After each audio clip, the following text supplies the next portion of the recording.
안녕하세요. 저는 30대 주부입니다. 저희 시어머니는 이북 출신이세요. 6.25 때 남쪽으로 내려와 농장 운영을 시작하셨다는데 시아버지는 일찍 돌아가셔서 결국 혼자 운영을 하셨더라고요. 농장 운영을 하면서 직접 육가공까지 하셨고 덕분에 떼돈을 버셨다고 합니다. 버신 돈으로 부동산에 투자하셨고 지금은 아주 부자시죠. 남편과 결혼을 약속한 뒤 처음 인사를 하러 가던 날, 시어머니를 뵙고 깜짝 놀랐습니다. 고향을 떠나 홀로 자식들을 키우며 자수성가신 분치곤 너무 귀여우신 거예요. 내 손톱 좀 봐봐. 저한테 손을 보여주시는데 온갖 동물 모양을 그려놓은 네일 아트를 하셨더라고요. 어머니, 너무 귀여워요. 요즘 들어 부쩍 옛날에 하던 농장 생각이 나. 그 애들 덕에 내가 우리 아들들 키우고 재산도 불리고. 그래도 혼자 고생도 많이 하셨죠? 세상에 고생 안 하는 사람 없어. 근데 그 고생이 돈이 안 되면 불행한 거지만 난 돈이 됐잖아. 덕분에 지금은 편하게 살고 너한테 이것도 줄 수도 있고.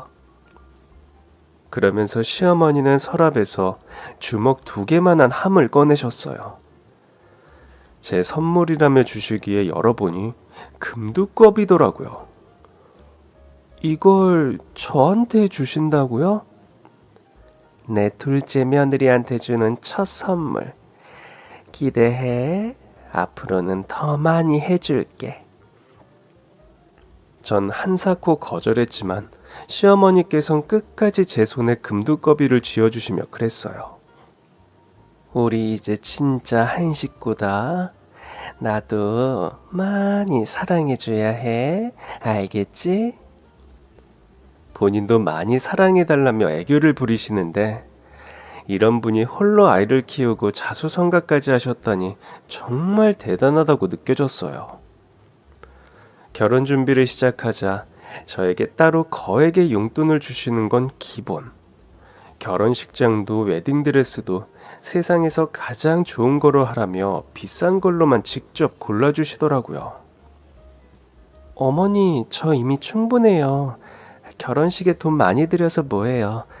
오시는 분들 식사나 맛있게 대접하면 될 것 같아요.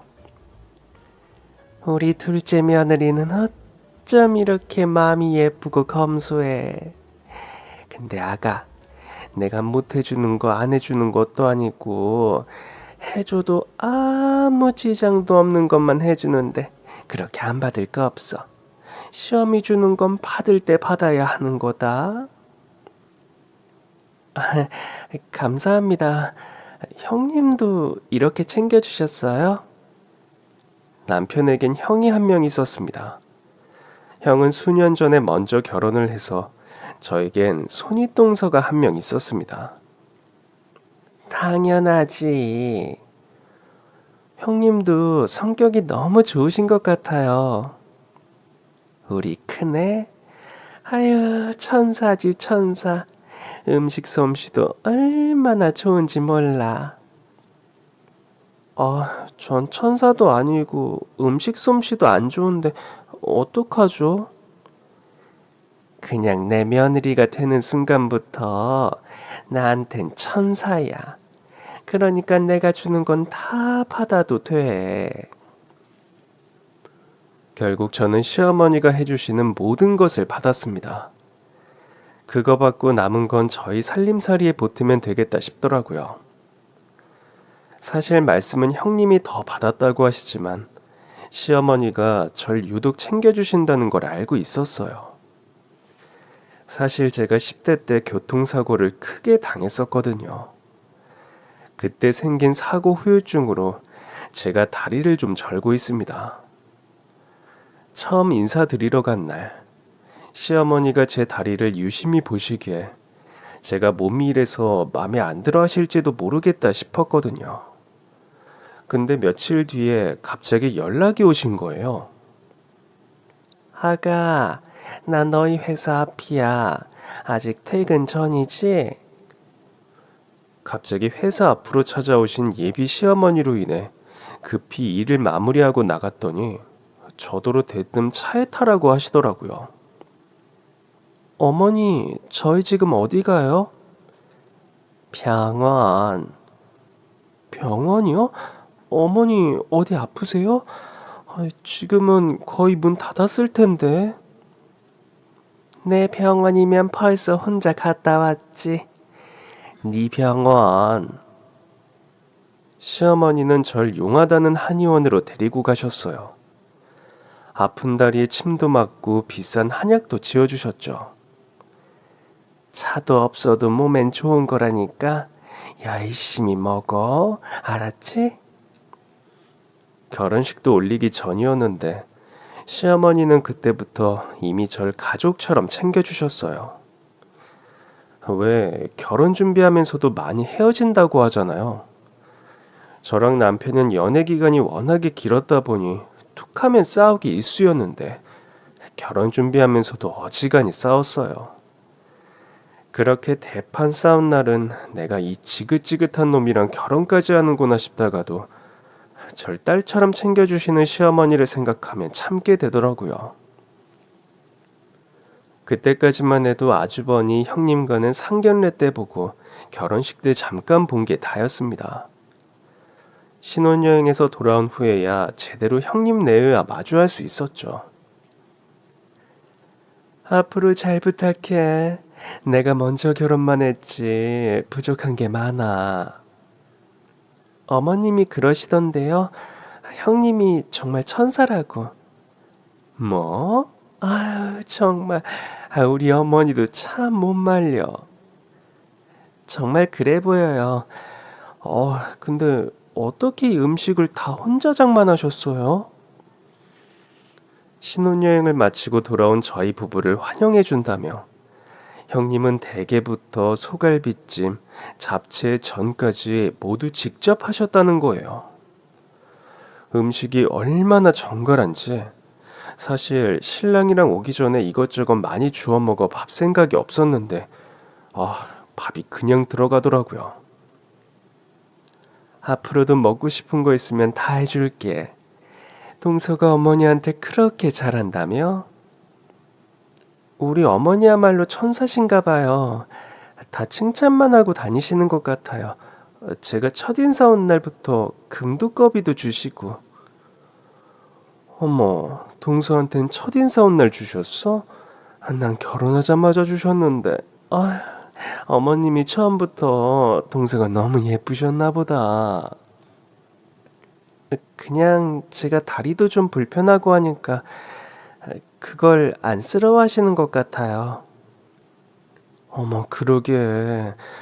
교통사고로 그렇게 됐다며? 네, 덕분에 많은 게 바뀌었죠. 그때를 생각하면 지금도 한숨이 납니다. 버스 전복 사고로 다리가 전복된 차 아래 깔렸는데 겨우 신경도 살리고 근육과 뼈도 붙였지만 후유증이 남고만 거죠. 병원에선 다리를 자르지 않은 게 기적이라고 할 정도로 아주 심각한 사고였어요. 결혼 후에도 제 다리 때문인지 어머니와 형님은 절 부엌에도 못 들어오게 하셨습니다. 오래 서 있으면 다리 아프고 허리도 아플 거라며 자꾸만 앉아서 쉬라고 하시는 거예요. 그런데 막내가 돼서 어떻게 혼자 쉬겠어요. 어떻게든 도우려고도 했는데 결국 시어머니와 형님의 손에 붙잡혀 나와 안마 의자에 갇히는 게 일상이었습니다. 큰애야, 이거 좀 눌러봐. 아휴, 이거 어떻게 해야 못 나오지? 제가 해볼게요, 어머니. 동서, 30분은 안마 의자가 동서를 안 놔줄 거니까 그냥 안마 받고 가만히 있어. 알겠지? 그렇게 두 분의 협동작전으로 저는 매번 일도 못하고 안마 의자에 잡혀있는 신세가 됐고 두 분이 맛있게 차려주신 밥만 얻어먹는 처지가 됐습니다. 설거지라도 하겠다고 하면 형님의 불호령이 떨어졌어요. 여보, 서방님, 스탠드 업. 흡사 사령관 같은 형님의 명령에 TV를 보던 두 남자는 자리에서 벌떡 일어났습니다. 다리 아픈 동서가 설거지 해야겠습니까? 지금 당장 가서 설거지를 시작합니다. 실시. 그러면 두 남자는 도망치듯 부엌으로 갔고 전 혹여나 시어머니가 불편하실까봐 눈치를 살폈는데요. 그러나 시어머니의 반응은 아유, 나이스다, 나이스. 우리 큰며느리 최고다. 시어머니와 형님은 쿵짝도 아주 잘 맞더라고요. 어디 그뿐이게요. 형님은 여행에 다녀올 때도 면세점에서 제가 좋아하는 향수며 립스틱을 꼭 사다 주셨고, 가족 행사가 있는 날은 늘 저보다 몇 시간 먼저 와서 제가 해야 할 일까지 미리 다 해놓으셨어요. 제가 너무 죄송해서 시어머니에게 하소연을 한 적도 있을 정도였습니다. 어머니, 제가 형님보다 나이도 어리고 손 아랫사람인데 형님이 다 하시니까 마음이 너무 안 편해요. 아가, 가족이란 게 원래 그런 거야. 너희 친정에서도 너무 잘 안 시키지? 뭐 그렇긴 한데 그래도 여기보단 안심해요. 그럼 잘 됐네. 넌 우리 집에서 이제 막내 공주라고 생각해. 내가 평생 우리 막내 공주님 몸 망가지지 않게 보살펴 줄 거니까. 정말 이제 친정 엄마보다 더 저를 생각해 주시는 시어머니와 형님 덕에 전 나날이 더 시댁과 가까워졌습니다. 그렇게 6년이 지났어요. 그즈음 시어머니의 건강이 부쩍 나빠지기 시작했습니다. 어머니, 몸은 좀 어떠세요? 아유, 모르겠어. 이러다 가려나? 어머니, 무슨 말씀을 그렇게 하세요? 내 손톱 좀 봐. 아유, 진즉에 가서 새로 해야 했는데 너무 못생겼지. 에휴. 제가 모시고 갈까요? 아니야. 기운이 없어서 못 가겠어. 병원에선 연세가 있으셔서 일단 노환이 오신 거라고 보더라고요. 거기다 젊은 시절부터 워낙 몸고생을 많이 하셔서 특히 척추가 워낙 안 좋으셨어요. 근데 그게 좀 심해져서 이 척추가 아프니까 움직이기 싫으셨을 거고 움직이지 않으니까 운동량이 줄면서 척추 주변의 근육도 많이 사라진 거죠. 원래도 사람은 나이를 먹으면서 근육이 줄어드는 법인데 평생을 열심히 움직이던 분이 움직이질 않으니 근육이 많이 줄었다고 하더라고요. 결국 자식들이 결정해야 할 때가 온 것 같았습니다. 형님, 어머니요. 이제 혼자 계시긴 어려울 것 같아요. 서방님이랑 오늘 저녁에 우리 집으로 올래? 와서 저녁 먹으면서 같이 얘기해보자. 저와 남편은 형님 댁으로 향했고 얼마 전에 으리으리한 아파트로 이사한 형님 댁이 너무 근사하더라고요. 형님 죄송해요. 이사하고 정신도 없으실 텐데 갑자기 제가 이런 얘기해서. 아니야. 동서가 신경 써줘서 내가 고맙지. 한동안 이사 때문에 골치 아픈 일이 많아서 내가 어머니를 많이 못 챙겼어. 재수씨 고마워요. 그나저나 이걸 어떻게 한담? 어머니는 워낙 혼자 지내는 걸 좋아하셔서 이제 같이 살자고 하기도 좀. 제가 모시면 어떨까요? 제가 시댁으로 들어갈게요. 사실 형님 댁에 오기 전에 남편과 얘기를 끝낸 상태였어요. 물론 남편은 제가 시어머니를 모신다고 하자 달가워하진 않더라고요.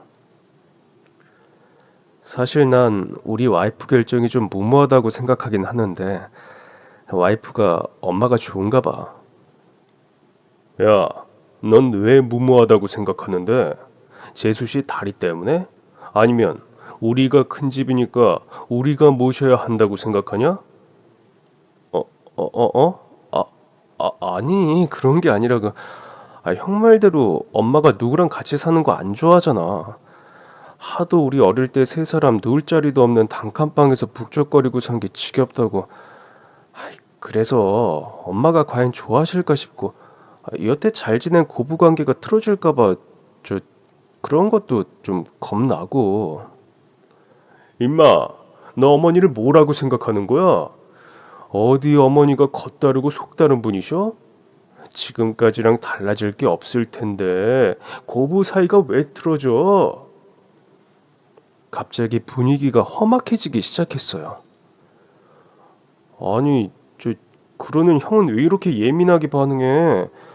그래서 결론은 우리가 모시고 싶다고 말하는 거잖아.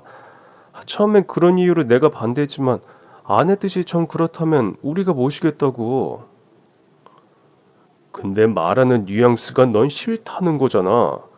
그런 마음으로 우리 어머니 모셔서 너 뭐하게? 어떡할 거냐고. 진짜 누가 싫대?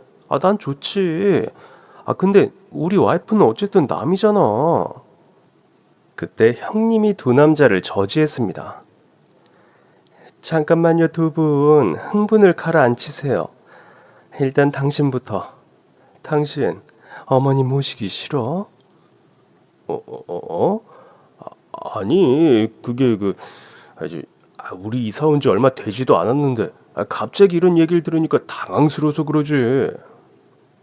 당신도 참 당황스러울 일도 많다. 요즘 부쩍 어머니 건강이 안 좋아지신 것 같다고 내가 여러 번 말했잖아. 그럼 큰아들로서 생각이란 걸 했어야지. 이걸 동생 부부가 먼저 챙기고 신경 써서 모시겠다고 하는데 지금 당신이 투정 부릴 때야? 형님이 너무 매섭게 아주버니를 혼내시니까 제가 다 민망하더라고요. 그리고 서방님도 그래요. 예? 형이 좀 예민하게 굴어도 아랫사람으로서 이유가 있으려니 생각하고 차분하게 얘기할 생각을 해야지. 결국 서방님도 어머니 모시기 싫다는 거 아니에요? 하여튼 어머니 생각은 동서랑 저만 하는 것 같네요. 형님은 제 잔에 와인을 따라주시며 말했어요. 동서, 내가 미안해. 이런 걸 보게 해서. 우리 남편이 좀 철이 없어. 어릴 때나 가난했지. 커가면선 어머니 수한 덕에 얼마나 편하게 살았겠어. 그렇게 살아놓고 어머니 모시는 얘기 나왔다고 저렇게 철딱서니 없게 굴 줄이야. 여보. 누가 들으면 우리 친정엄마 모시라는 줄 알겠네. 당신 정말 실망이에요.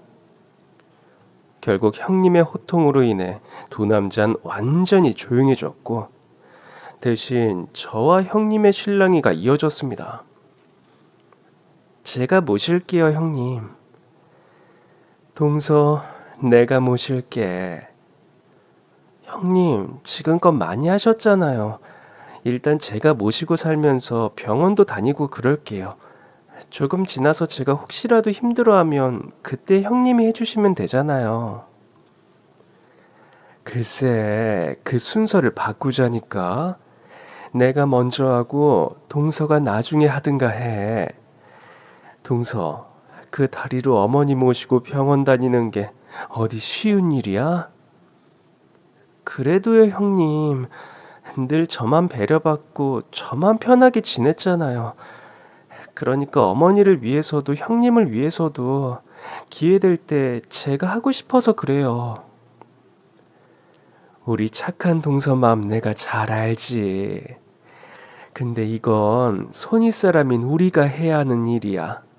동서는 아이 계획도 있다며. 그러니까 일단 아이부터 가져. 결국 전 형님의 뜻을 꺾지 못했어요. 집으로 돌아오는데 우리 형님 참 대단한 사람이다 싶더라고요. 우리 어머니가 열심히 사셔서 그런지 인복이 정말 많으신 것 같아. 우리 형님 진짜 천사 아니야? 그러니까 나랑 형이 더 민망해지더라. 난 자식이어도 이제와 다시 같이 사는 건 선뜻 안 되는데. 나도 선뜻한 건 아니고 그냥 그간 받은 게 감사해서 계실 때 더 가까이에서 잘하고 싶었어. 당신 마음 알아. 일단 형네한테 맡기고 우리도 종종 돌봐드리면서 형네도 좀 쉴 수 있게 하자. 그거 좋은 생각이다. 며칠 뒤 형님과 전 시어머니를 설득하기 위해 시댁으로 갔습니다. 물론 그 과정도 쉽진 않았어요. 내가 내 집이 있는데 니들 집으로 왜 가? 나 괜찮아. 어머니, 저희 집 진짜 좋아요. 얼마 전에 이사해서 깨끗하고 어머니 쓰실 방도 다 준비해놨어요. 그리고 안에 화장실도 있어서 쓰기가 편할 거예요. 아, 글쎄, 내가 내 집에서 맘 편히 살다가 왜 단칸방 신세가 되느냐 말이야. 저희 집도 맘 편히 다니시면 되죠. 아, 글쎄, 싫다니까. 그럼, 저, 당분간만요, 어머니. 저랑 같이 병원도 다니시고 몸 회복하시면 그때 다시 보내드릴게요. 약속해요. 에휴, 정말? 네, 지금은 혼자 계시는 게 위험할 것 같아서 그래요. 네, 어머니, 제가 들어와서 살까도 했는데, 형님이 제가 모시는 건 안심이 안 되시나 봐요.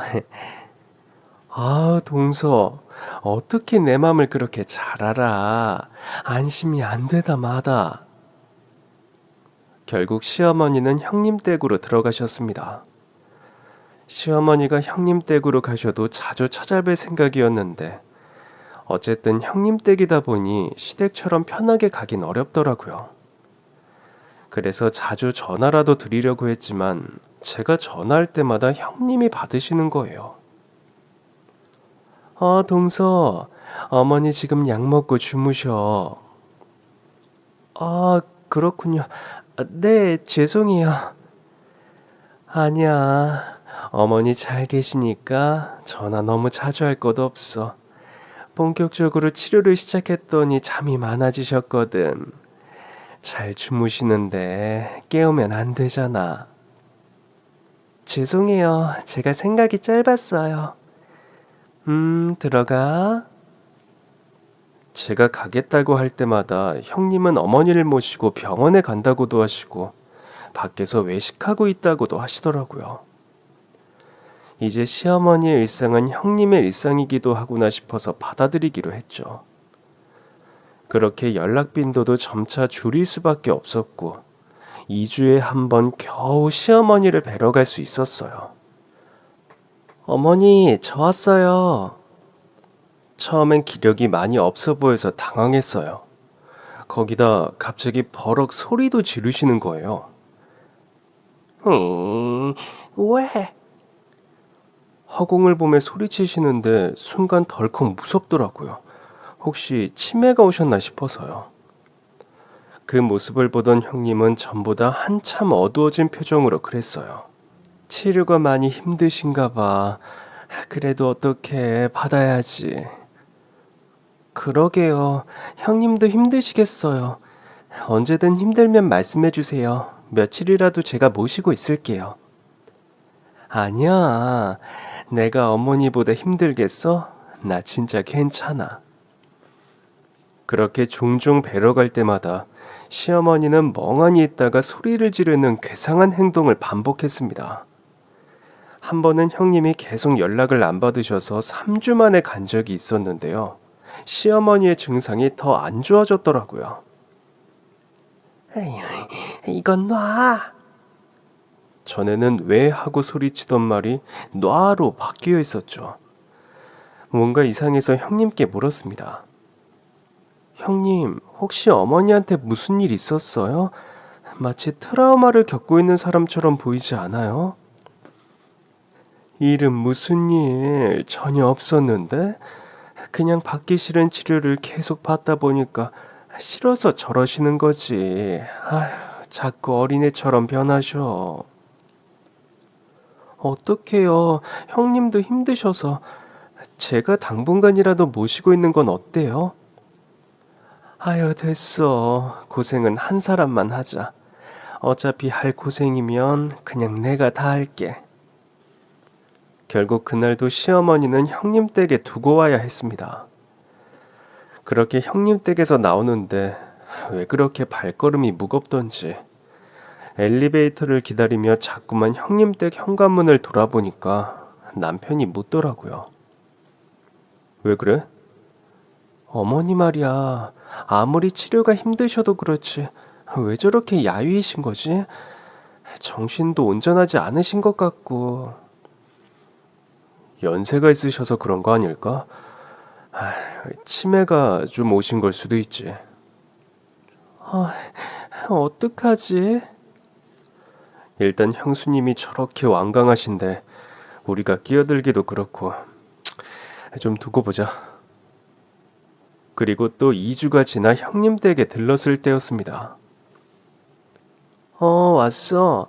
어머니는 방에 계셔. 저녁 먹고 갈래? 괜찮아요. 형님 힘드신데. 그럼 먼저 어머니부터 뵙고 있어. 다가라도 좀 준비해 줄게. 전 시어머니 방으로 조용히 들어갔어요.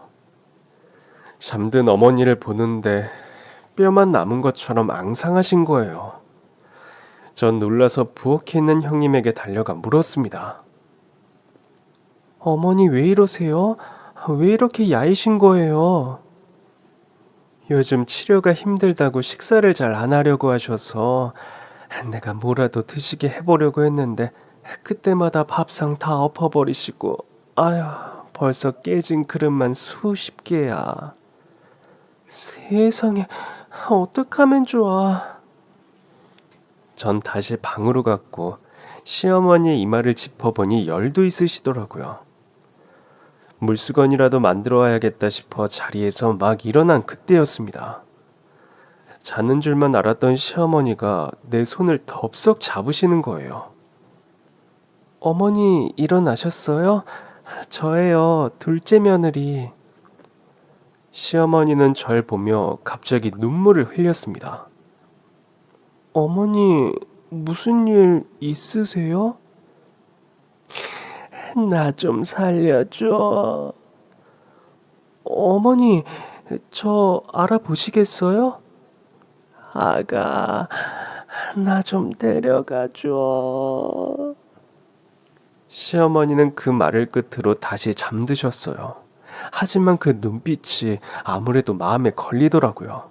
저는 다음날 깜빡 놓고 간 게 있다며 형님 댁에 다시 들렀고, 형님이 화장실에 다녀오는 사이에 집에서 가져온 초소형 홈캠을 몰래 설치했습니다. 아무래도 느낌이 좋지 않더라고요.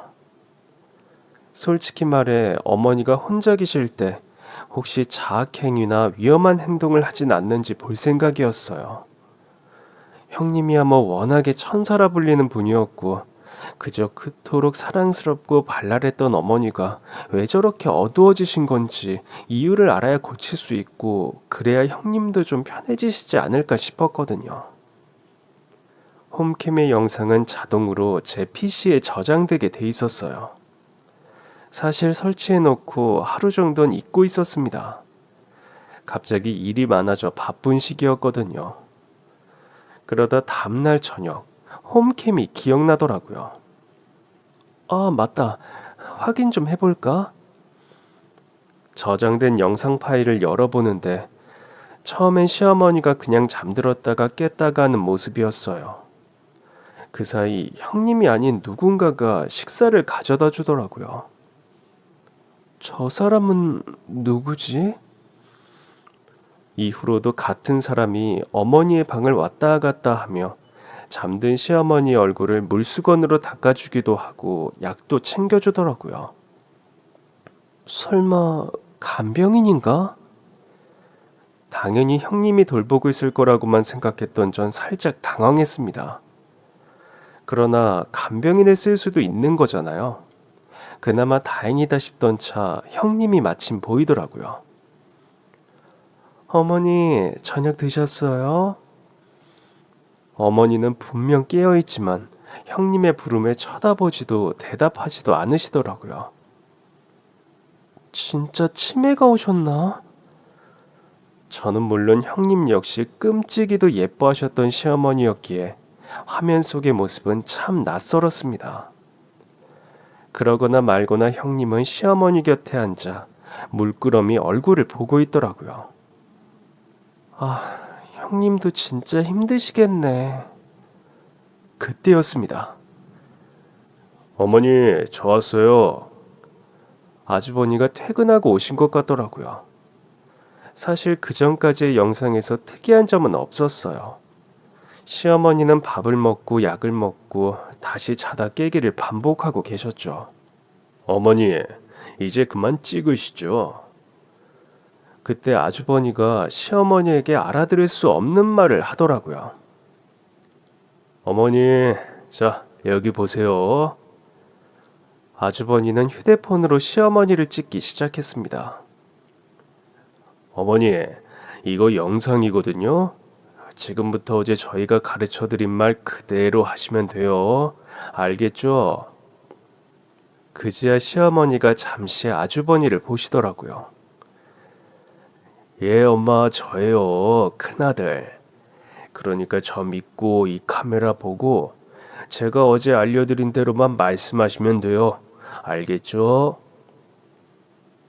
그러나 시어머니는 다시 고개를 획 돌려 카메라를 외면했습니다. 도대체 무슨 얘긴데 저러는 거지? 형님은 답답하다는 듯 주머니에서 잘 접은 종이를 꺼내 펼치더라고요. 어머니, 그새 또 잊으셨어요? 제가 한 번 더 읽어드릴게요. 잘 기억하셔야 돼요. 형님이 들고 있는 종이가 대체 뭘까 궁금해지던 차였습니다. 나는 내 모든 재산을 첫째 아들네 부부에게 물려주겠다. 순간 정신이 번쩍 들었습니다. 뭐라고? 다시 한번 말하지만 이것이 내 뜻이니 둘째네는 법적으로 내 재산을 나눌 생각은 말고 형과 형수가 관리하도록 양보하도록 해라. 어머니, 듣고 계시죠?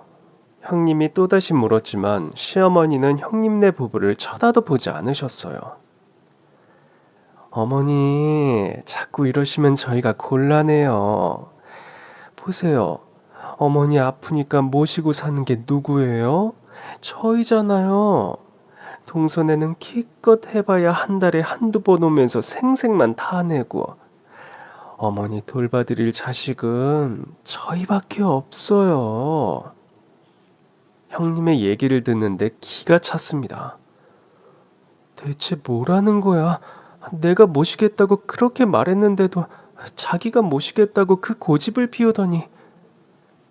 그러니까 이대로 뭐 그게 아니면 비슷하게라도 말씀을 좀 해보세요. 자, 어머니 말씀하실 수 있잖아요. 아무래도 안 되겠다 싶어서 남은 영상도 빨리 감기를 해서 봤습니다. 처음엔 시어머니에게 카메라만 들이대던 아주버니와 형님은 어머니 몸을 강제로 일으켜 앉히려 했습니다. 왜? 놔! 시어머니가 발버둥 치자 두 사람은 나가 떨어졌고 형님은 불같이 화를 냈습니다. 아이, 어머니, 자꾸 이러시면 또 약 먹고 주무셔야 돼요. 그러더니 나가서 물과 알약 같은 걸 들고 오더라고요. 형님이 돌아오자 아주버니는 시어머니를 뒤에서 결박했고 두 부부는 시어머니에게 결국 그 약을 먹였습니다. 조금 뒤 시어머니는 잠들었고 전 입을 틀어막은 채 그 모습을 볼 수밖에 없었어요. 이 영상은 어제 녹화된 것이었습니다. 전 손이 떨려서 휴대폰을 몇 번이나 떨어뜨렸는지 몰라요. 겨우 휴대폰을 들어 남편에게 전화를 걸었습니다. 여보, 지금 오고 있어? 거의 다 왔는데? 여보, 빨리 차 돌려. 전 전화를 마치자마자 택시를 불러 형님 댁으로 갔습니다. 가보니 먼저 도착한 남편이 형님네 부부와 저녁을 먹고 있더라고요. 여보, 왔어? 동서, 오면 온다고 미리 말을 하지. 찬이 하나도 없는데. 그러나 식탁은 이미 진수성찬이더라고요. 전 겨우 숨을 고르며 남편의 곁으로 가 앉았습니다. 형님 죄송해요. 저희 집이 갑자기 단수되는 바람에. 안 그래도 들었어. 그래도 이렇게 갑자기 오니까 좀 당황스럽긴 하다. 저기 어머니는요? 인사 좀 드려야 하는데. 주무시고 계셔서 나도 아직 못 드렸어. 일어나시면 나랑 같이 하자. 그럴까? 저 남편은 밥을 먹은 뒤 형님 부부와 거실에 마주 앉았습니다. 덕분에 한 끼 잘 해결했어요. 늘 먹던 반찬에 숟가락만 더 얹은 건데 뭐. 그러나 식사할 때부터 아주버니의 표정이 영 불편해 보이더라고요. 아니, 요즘 세상에 밖에서 밥 먹을 데가 없는 것도 아니고 앞으로 알아서들 해결해야 하지 않겠어요? 우리 와이프 24시간 내내 어머니 모시느라 고생하는 거, 응? 뻔히 다 알면서. 여보, 동생인데 그럴 수 있지. 아니에요, 형님. 저희가 잘못한 거 맞죠. 저희는 그냥 이왕 단수된 김에 오랜만에 형님이랑 밥 먹고 싶어서 왔어요. 아니, 그럼 뭐 오는 길에 같이 먹을 걸 사올 수도 있잖아요. 그러네요. 죄송합니다. 아주버니 뭐 좋아하세요? 제가 다음엔 꼭 사올게요. 아유, 됐어. 사오긴 뭘 사와. 그냥 와서 먹으면 되지. 형님은 여전히 사람 좋은 척을 하고 있었고, 아주버니는 저희가 온 게 달갑지 않은 티를 팍팍 내고 있었습니다. 저는 심호흡을 하며 남편을 봤어요. 남편은 자기도 모르게 주먹을 힘껏 쥐고 있더라고요. 이제 다 먹었으면 가보는 게 어때? 아주버니가 남편을 보며 말했습니다. 사실 밥만 먹고 가려고 온 건 아니고. 그럼 왜 왔는데? 어머니 좀 모시고 갈게. 뭐? 네가 갑자기 왜? 갑자기는 아니고요. 저희 부부도 계속 고민이 많았어요. 어머니 상태도 안 좋아 보이시는데 계속 형님께만 맡기는 게 죄송해서요. 형님은 애써 미소를 잃지 않은 채 말하더라고요. 동서, 이렇게 갑자기 모시고 가겠다고 하는 게 더 죄송한 거 아니야? 왜요? 형님 혼자 24시간을 케어하는 게 보통 일이에요? 그냥 제가 모시고 가서 간병인도 쓰면서 모시고 있을게요. 형님은 마음이 너무 천사셔서 간병인도 못 부르시잖아요. 당황한 건지 형님의 입술이 파르르르 떨리더라고요. 아니, 뭐 좀 그러면 이제부터 내가 부를게.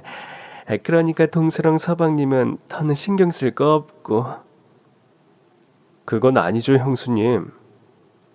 네? 뭐가 아니에요? 저도 자식인데 당연히 엄마를 신경 써야죠. 그러지 말고 엄마 일어나셨나 좀 볼까? 엄마가 선택하게 하면 되겠네. 이 자식이 진짜. 엄마가 지금 어디 정신이 온전하셔? 너 이러는 거 우리 못 믿는 것처럼 보인다. 우리가 지금껏 지긋정성으로 모셨는데 갑자기 왜들 이러는 거야? 일단 어머니 일어나셨는지 제가 보고 올게요. 그때였습니다. 형님이 제 손목을 덥석 잡더라고요. 동서, 내가 보고 올게. 그러실래요? 형님은 아주버니에게 눈짓을 하더니 시어머니의 방으로 향했습니다. 곧 아주버니도 쭈뼛쭈뼛 자리에서 일어나더라고요. 아유, 엄마가 일어나셨나? 에휴. 형님과 아주버니가 시어머니 방으로 들어갔고 저와 남편은 서로를 봤습니다. 사실 오는 길에 남편에게 홈캠 영상을 전송해줬어요. 여보, 빨리 차 돌려. 뭐? 나 다 왔다니까? 다 왔다는 남편에게 차를 돌려 형님 댁으로 가라고 했습니다. 내가 지금 폰으로 영상 하나 보내줄 테니까 형님 댁 도착해서 주차장에서 봐. 그리고 태연하게 가서 저녁부터 얻어먹고 있어. 나도 곧 갈 테니까. 나 갈 때까지 꼭 계속 태어난 척 있어야 돼. 알겠지? 대체 뭔데 그래? 남편은 어리둥절해하면서도 일단 전화를 끊었어요. 저도 택시를 잡아서 타고 가고 있는데 남편에게서 전화가 오더라고요. 여보, 이게 뭐야? 이거 진짜 형수랑 형이야? 나도 안 믿겨. 어제 어머니를 뵈러 갔는데 어머니가 내 손을 잡더니 살려달라고, 나 좀 데려가 달라고 하시더라고. 그리고 이내 잠드시길래 처음엔 잠꼬대인가 싶었는데 아무래도 느낌이 이상한 거야. 그래서 형님 몰래 홈캠 하나 설치하고 왔거든. 근데 왜 그걸 이제 말해? 확실히 좀 알아보고 말하려고 했어. 무턱대고 말하면 당신 성격에 냅다 아주버니만 들이받을 것 같아서. 사돈 낱말한다. 당신은 뭐 아니고? 내가 뭐 차분하게 증거부터 수집했잖아. 둘 다 아주 빼도 박도 못하게. 진짜 미치겠네. 어떡하지? 이 두 년놈들을. 그렇게 남편과 작전을 짠 뒤 남편이 먼저 형님 댁에 도착했고 이어서 제가 도착을 했죠. 그런데 시어머니 방에 들어간 형님과 아주버니가 영 안 나오는 거예요. 아무래도 이상했어요. 여보, 가보자. 남편이 앞장섰고 전 뒤에서 휴대폰 카메라로 영상을 찍으며 따라갔습니다. 문 앞에 도착했을 때 또다시 시어머니의 고함이 들리더라고요. 놔! 남편은 벌컥 문을 열었고 뒤에서 엄마를 결박하고 있던 아주버니와 어머니의 손가락에 인주를 묻힌 채 뭔가에 찍으려던 형님은 식겁하며 한 발 물러서더라고요. 남편은 시어머니에게 달려갔습니다. 어머니, 괜찮으세요? 저는 계속해서 영상을 찍으며 아주버니와 형님에게 다가갔어요. 형님, 손에 든 것 좀 보여주세요. 내가 왜? 싫어. 그거 뭐예요? 어서 줘봐요. 그 순간 아주버니가 제가 든 카메라를 뺏으려고 하더라고요. 하지만 순식간에 남편의 날아차기로 아주버니를 쓰러뜨렸습니다. 여보, 좀 살살 하라니까. 그러다 뼈 부러지겠다. 아무래도 안 되겠기에 전 휴대폰을 한쪽에 거치한 뒤 직접 형님에게 다가갔습니다. 전 형님이 등 뒤에 감추고 있는 서류를 확인하려 했고 형님은 바닥에 주저앉으면서까지 서류를 숨기더라고요. 전 형님을 일으키려고 했습니다. 그런데 그때 형님이 갑자기 머리로 제 얼굴을 들이받으려고 하는 겁니다. 그 순간 저도 모르게 주먹이 날아가고 말았죠. 이게 어디서... 제 주먹은 형님의 얼굴 정면으로가 그대로 꽂혔고 형님이 그 충격으로 다시 주저앉는데 코에서 코피가 흐르더라고요. 두 부부가 바닥에 나란히 주저앉아 있는데 아주 봐줄만 하더라고요. 그러나 아주버니는 포기하지 않고 또다시 남편에게 달려들었고 이번엔 날아차기에 주먹까지 갖다 꽂아버렸습니다. 아주버니는 방구석으로 날아가며 벽에 부딪힌 뒤 그대로 기절했습니다. 여보, 니들 뭐야? 니들 깡패야? 코피를 줄줄 흘리며 아주버니에게 기어가는 형님 꼴을 보는데 아휴, 속에서 천불이 나더라고요. 그러면서도 저에게 그 서류를 안 뺏기려고 몸을 잔뜩 웅크리고 있기에 몸 좀 펴라고 허리를 세게 발로 차줬습니다. 에휴. 동시에 새우등이 활짝 펼쳐지듯 형님은 허리를 편 채 뒤로 꼬꾸라졌고 서류는 바람을 타고 낙엽이 굴러오듯 저희 쪽으로 굴러오더라고요. 서류를 본 저와 남편은 함께 기함했습니다. 영상으로 안 되니까 아예 유언장을 조작했네? 그러니까 어머니의 전 재산을 형네 부부에게 상속한다. 남편은 시어머니를 보며 물었어요. 엄마, 이게 엄마 뜻 맞아요? 시어머니는 여전히 멍해 보였지만 있는 힘껏 고개를 저었습니다. 아니야. 절대 아니야. 남편은 형님 내를 보며 말했습니다. 들었죠? 어머니가 하시는 말씀. 이거 지금 강요한 거 맞죠? 그 순간 형님이 잽싸게 제 휴대폰을 들고 가더라고요. 증거 있어요? 그러면서 방금 찍은 영상을 황급히 지웠습니다. 증거 있죠? 웃기고 있네. 증거가 어딨어? 일단 제 폰부터 내놓으세요. 그거 도둑질이에요. 허락 없이 내 폰 가져가서 뭐 지우고 그러는 거. 벌써 지웠거든? 봐, 휴지통에서도 벌써 지웠어. 내놓으라고요.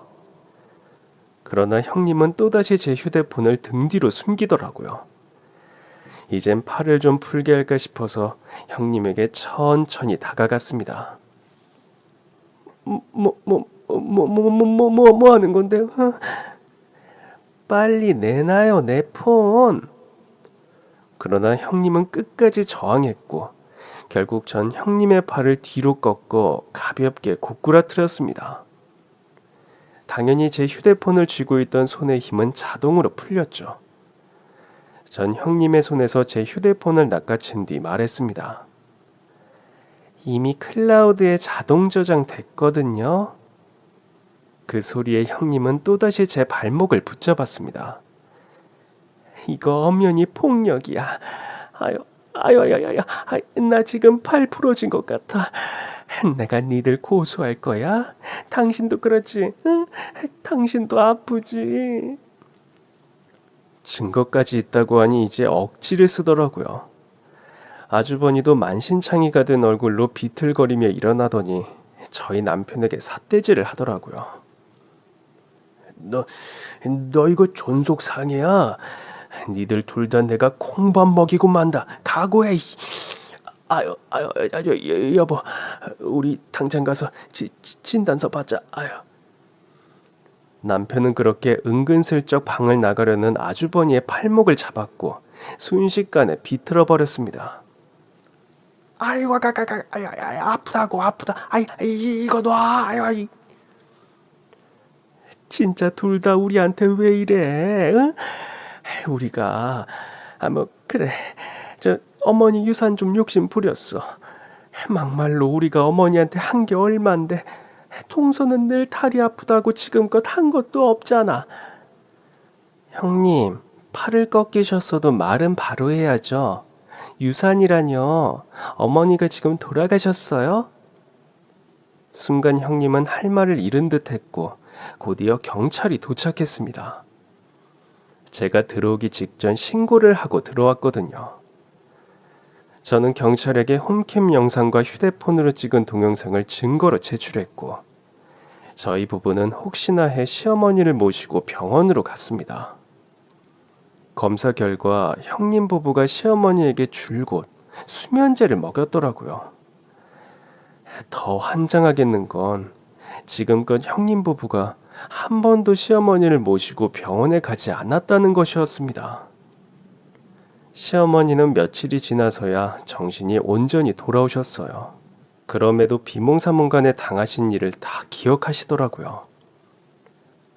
아유, 내가 그것들 때문에 진짜 처세상으로 가는 줄 알았다. 계속 잠은 쏟아지지. 정신을 차리려고 얼마나 애를 썼는지 몰라. 저한테 살려달라고 하신 건 기억나세요? 기억나지. 내가 그때 얼마나 혼신의 힘을 쥐어짜서 꺼낸 말인데. 어머니 죄송해요. 전 잘 지내시는 줄만 알고. 네가 뭐가 죄송해. 나도 속았는데 너라고 안 속았을까. 아휴, 그게 천사인 줄만 안 내가 한심하구나. 시어머니는 한동안 병원에 계셨고 치료를 마친 뒤 저희 부부와 함께 태어나셨어요. 그러나 저희 집이 아닌 본인 집으로 가시겠다고 하더라고요. 병원에 있으면서 허리 아픈 것도 시술 받아서 좋아졌고, 그런데 굳이 너희 집에 뭐하러 가? 내가 그때도 그랬잖니. 아파도 내 집에 혼자 있는 게 좋다고. 그럼 제가 당분간 어머니랑 같이 있을게요. 아이고, 그건 언제든 환영이지. 비로소 다시 밝아진 시어머니를 보는데 그제야 마음이 놓이더라고요. 엄마, 그래도 내가 형 때려서 그건 좀 싫었지. 어머니 앞에서 못 볼 꼴 보여서 정말 죄송해요. 아니야. 니들 둘이 운동했던 게 빛을 발하던데? 사실 저랑 남편은 고등학교 때 만났습니다. 저희 둘 다 학생부 태권도 선수였죠. 경기에 나갔다가 남편을 처음 봤는데 본 순간 그냥 첫눈에 반했죠. 그 후로 제가 좀 쫓아다녔는데 운동하는 여자가 싫다는 거예요. 그래서 제가 너무 자존심이 상해서 이 남자를 들어가지고 바닥에 꽂아버렸거든요. 그랬더니 그 다음부터 자꾸 연락이 오는 거예요. 나중에 들어보니까 그 순간 저한테 반했다고 하더라고요. 이렇게 기술 좋은 여자는 처음 봤다나? 그런데 다 같이 지방으로 합숙을 하러 가던 버스가 전복되면서 전 부상과 함께 선수 생활을 마칠 수밖에 없었고, 남편은 큰 부상이 없었는데도 저를 따라 같이 은퇴를 해버리더라고요. 저 없는 선수 생활은 하고 싶지 않다면서요. 그때 남편의 선택 때문에 제가 이 남자한테 평생 붙잡힌 거죠. 아주 속이 다 시원하더라. 더 패주지 그랬어. 뭐 하나 부러뜨렸어도 난 눈 하나 깜짝 안 했을 거다. 잘못을 했으면 혼이 나야지. 에휴, 어쩌다 내 아들이 그런 빌어먹을 생각을 하게 된 건지. 내가 그놈의 자식 감옥에서 나와도 평생을 빌어먹기 살게 할 거야. 시어머니는 그 말을 당장 실천하겠다며 남편에게 1,000억 원 규모의 전 재산을 바로 증여해 주셨어요. 내가 변호사랑 얘기를 해보니까 어차피 첫째 나한테 강박으로 유언장을 작성하게 했기 때문에 민법 1004조에 의해서 상속 결격 사유에 해당한대. 그러니 나한테 남은 자식은 니들 뿐이잖아. 그러니까 이 돈 좋은데 잘 쓰면서 살아. 결국 형님 내외는 강요죄, 존속상해 등으로 처벌을 받았습니다. 형님 내외가 감옥에 들어간 뒤 남편은 아주버니 면회를, 전 형님 면회를 갔습니다. 어쨌든 여전히 법적으로 가족인데 영치금이라도 넣어줄까 싶었어요. 형님은 저희가 어머니의 재산의 전부를 이미 증여받았다는 사실을 기함했습니다. 세상에, 어머니가 어쩜 우리한테 이러실 수 있어? 우리 출소하면 어떻게 살라고? 니들 때문에 이렇게 범죄자 됐는데 어떡하라고? 영치금은 무슨, 딱 보니 아직도 정신을 못 차린 것 같더라고요. 일부러 형님 속을 더 뒤집을 만한 계획도 전해주었습니다. 그중 절반은 어머니 이름으로 기부할 거고 절반으론 재단 설립해서 장학사업을 할 생각이에요. 뭐? 다들 미친 거 아니야? 어머니가 그 재산을 어떻게 일구셨는데 겨우 남들 좋은데 쓴다고? 겨우 형님네 부부 좋은데 쓰는 것보단 낫겠죠. 처음엔 불같이 화를 내던 형님도 제 뜻이 꺾일 것 같지 않자 애원하기 시작했습니다. 동서, 솔직히 동서도 어머니 재산을 다 그렇게 쓰고 싶진 않지. 막말로 서방님은 아들이지만 동서는 며느리잖아. 어머니가 증여도 다 서방님 앞으로 해주셨다며. 그래서요? 그러니까 한 100억만 빼돌리자. 그 중에 나 딱 20억 아니 10억 아니면 5억도 좋아. 내가 빼돌릴 수 있게 도와줄 테니까 수수료 준다 생각하고 조금만 줘. 응? 아주버니는 어쩌시고요? 아휴, 그 인간은 됐어. 나 출소하면 이혼할 거야. 내가 진짜 이 홀어머니 있다고 할 때 그냥 헤어지려다가 그 홀어머니가 재산이 어마어마하단 말에 얼마나 참고 살았는데 이제 다 끝났지 뭐. 그래서 그렇게 일부러 천사표인 척 하신 거예요? 그래, 그랬다. 뭐 덕분에 동서도 편했잖아.